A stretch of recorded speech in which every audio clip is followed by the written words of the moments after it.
Hi everyone, my name is Nicole and I am going to explain to you the Abraham Maslow's theory of personality.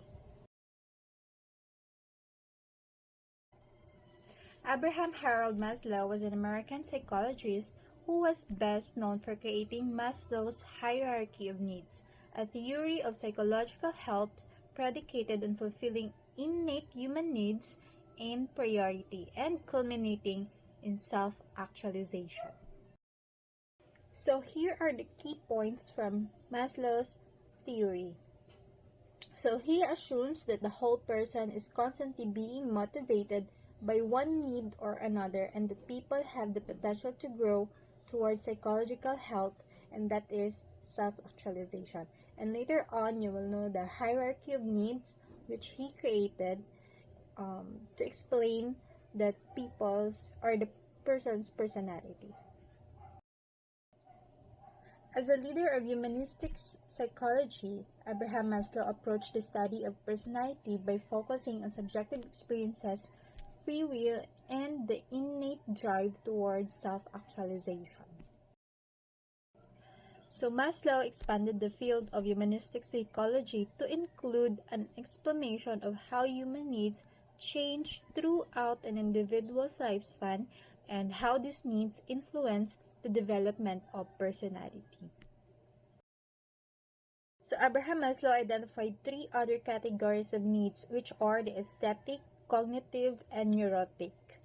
Aesthetic are or is appreciation and search for beauty, balance, and form. Cognitive, this is the knowledge and understanding, the curiosity, and the exploration. Next is neurotic. Neurotic is a drive to defend themselves against basic anxiety.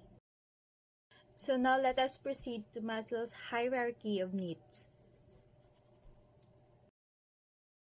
So as you have seen in the picture, there are 5 levels of needs. First is the physiological needs. Next to it is safety needs. Next is love and belongingness needs, self-esteem or esteem needs, and self-actualization. So physiological needs. So this is the most basic needs of any person. So this includes the food, water, shelter, and temperature. So how physiological needs differ from other needs? So there are two important aspects to remember. So first, this is the only needs that can be completely satisfied. Ibig sabihin, when you get hungry and then kumain ka at nabusog ka, you will no longer be asking for another food because you're already satisfied. And if you're asking for another food, it could have a nauseating effect. Ibig sabihin, masusuka ka because you're already busog. So second is this needs has a recurring nature. Ibig sabihin, paulit-ulit. So if you or get hungry and then kumain ka, and then later on, magugutom ka ulit, and then kakain ka na naman ulit. So yun. So after you're completely satisfied with your physiological needs, you will become motivated by safety needs. So what are these? So these are security, physical security, stability, protection, and freedom from threatening forces such as war, terrorism, illness, anxiety, danger, chaos, and natural disaster. So safety needs differ from physiological needs in that they cannot overly satisfy because there are still instances that people have not control with their environment, no? There are still dangerous acts from others na hindi kontrolado ng tao.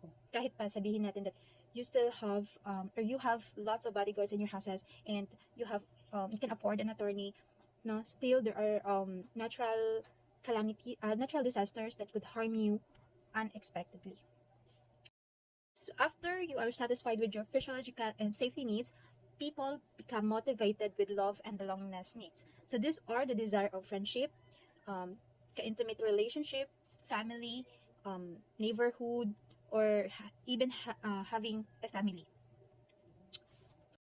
So in love and belongingness needs, there are three group of people. So first is the people who have had their love and belonging needs adequately satisfied. Ibig sabihin, they have satisfied fairly or yung sapat lang. So people have confidence that they are accepted by those who are important to them, and so when other people reject them, they do not feel devastated because they are adequately satisfied with these needs. And a second group of people consists of those who never have experience love and belongingness. So this are and they are incapable of giving love. So they have seldom or never been hugged, cuddled, nor experienced any form of verbal love. So Maslow believe that these people will eventually learn to devalue love and to take its absence for granted. So another category, or the last category, it includes those people who have received love and belongingness only in small doses. So because they receive only a taste of love and belongingness, they will be strongly motivated to seek it. Next is esteem needs. So these are self-respect, confidence, competence, and knowledge that others hold them in high esteem. So big sabihin, that is recognition of the society. So Maslow identified two levels of esteem needs, the reputation and the self-esteem. Reputation is the perception of the prestige, recognition, or fame a person has achieved in the eyes of others. So ito yung nakikita ng tao, ito yung nakikita lang na-achieve ng isang tao in the eyes of the society. Self-esteem naman, this is the our own feelings of worth and confidence. This is how we believe in ourselves and how we put confidence in ourselves. So after you are completely satisfied with four needs, you will be proceeding to the self-actualization needs. Self-actualization needs include self-fulfillment, the realization of your potential, and the desire to become more creative in the full sense of the word. How can we know if we are in the self-actualization stage? So there are criteria for self-actualization to be reported by Ms. Chenison. So, continuation about the Abraham Maslow hierarchy dynamic theory, isa doon ay ang actualizing, self-actualizing. So, sa self-actualizing, meron siyang criteria. Una doon is a question which is, what criteria did this and other actualizing people possess? Ano ba yung ginapossess? Or ano ba yung meron yung mga, yung isang tao?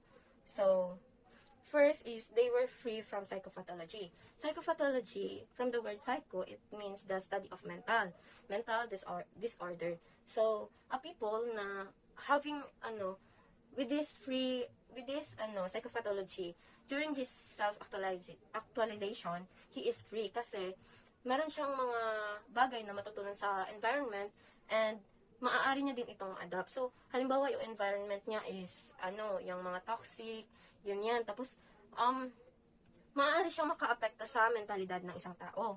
Maaaring masira yung mentality niya kung ang environment niya ay marumi. So, yun ang ibig sabihin sa una. Tapos, the second is, these self-actualizing people had progressed through the hierarchy of needs and therefore live above the subsistence level of existence and had no ever-present threat to their society. So, sa hierarchy of needs, meron tayong tinatawag na psychological, yung mga eating behavior natin, yung sleeping, din yung safety natin, yung gano'n. Tapos, meron tayong tinatawag na love and belonging and esteem bago natin makakamit yung self-actualization.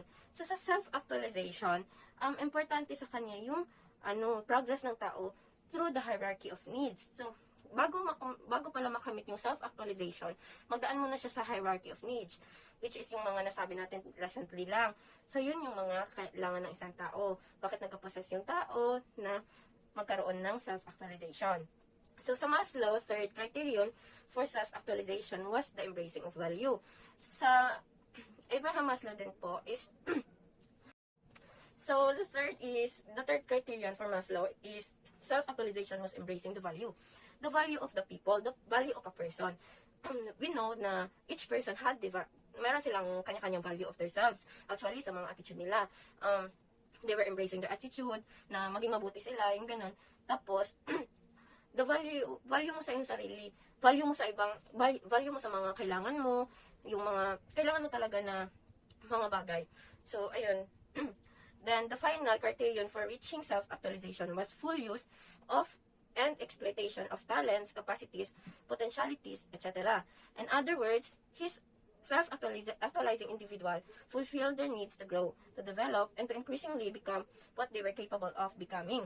So, sa last talaga, ang goal talaga ng self-actualization through the people is yung mapakita mo yung talent mo, ma-share mo sa ibang tao, tapos, yung ma-develop mo yung sarili mo, tapos mag-grow ka as a person.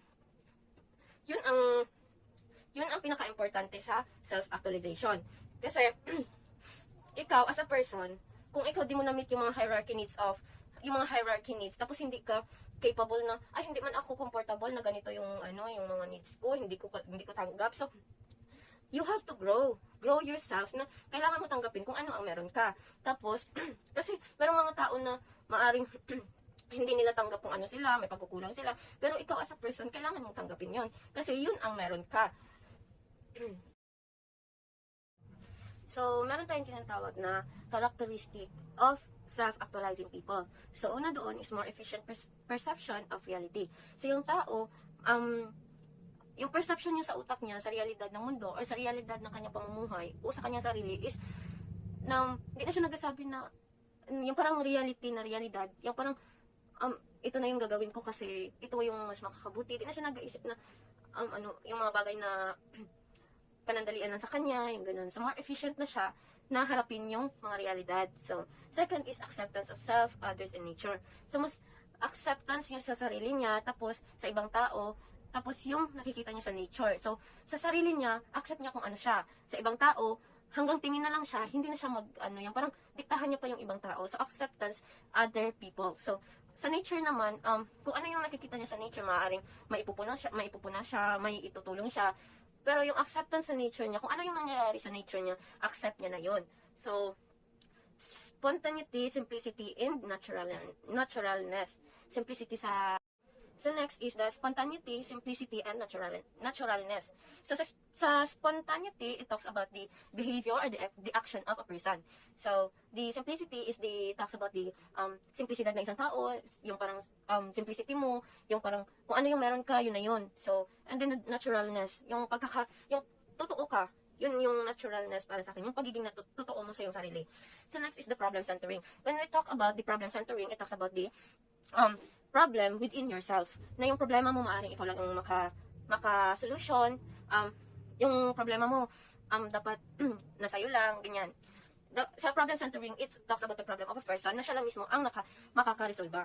So, next is the need of privacy. When we talk about the need of privacy, each person have their privacy. Ako bilang tao, meron din akong privacy. Kaya di ko ginasabi. Kung may sasabihin man ako sa ibang tao, yun ay yung mga simple, lang, yung ganun. Pero pag sarili ko, need ko din ng privacy na para sa akin lang. Yung mga problem na sa akin lang din. Ako lang ang nakakaalam, yung ganun. Next is the autonomy. Next is the autonomy. Autonomy talks about the governing yourself. So, self-governing. So, when we talk about autonomy, yung isang tao dapat ginagovern niya yung sarili niya. Ikaw yung may karapatan sa sarili mo. Ano ba yung mga dapat kong gawin? Ano ba yung mga needs na dapat meron ako? Yung ikaw yung nakakaalam, ikaw yung nag-govern sa sarili mo. Ano yung mga dapat mong gawin at hindi. Next is continued freshness of appreciation.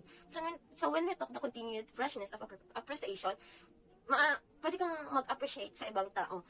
Appreciate mo sila through na gusto mo talaga yung mga nagagawa nila. Tapos nasisiyahan ka din, yung ganun. Tapos the peak experience. The peak experience of people na meron yung self-actualizing.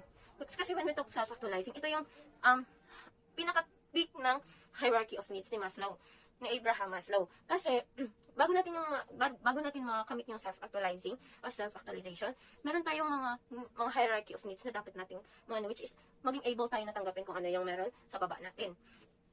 Next is German scuff default. Meaning nito is talks about the society, the acceptance of the society. Kung ano man yung nangyayari sa society, tanggap mo yun.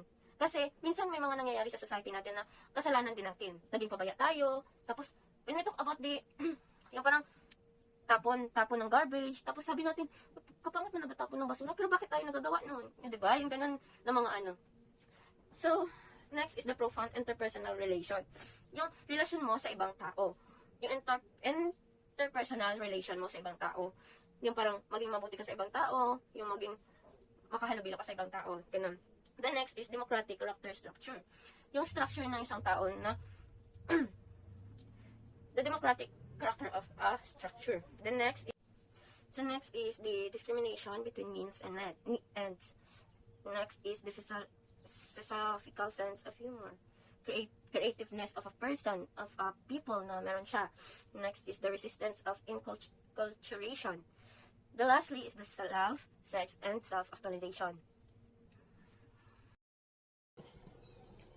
Maslow's hierarchy of needs is based on the assumption that people are motivated by a series of the 5 universal needs. So those are the physiological, the safety, the love and belongingness, the esteem, and the self-actualization. So why self-actualization is very important? So as a human beings, we have psychological needs for our personal growth and development. By accomplishing self-actualization, you are able to find meaning and purpose in our life, and you are able to function well as a member of the society.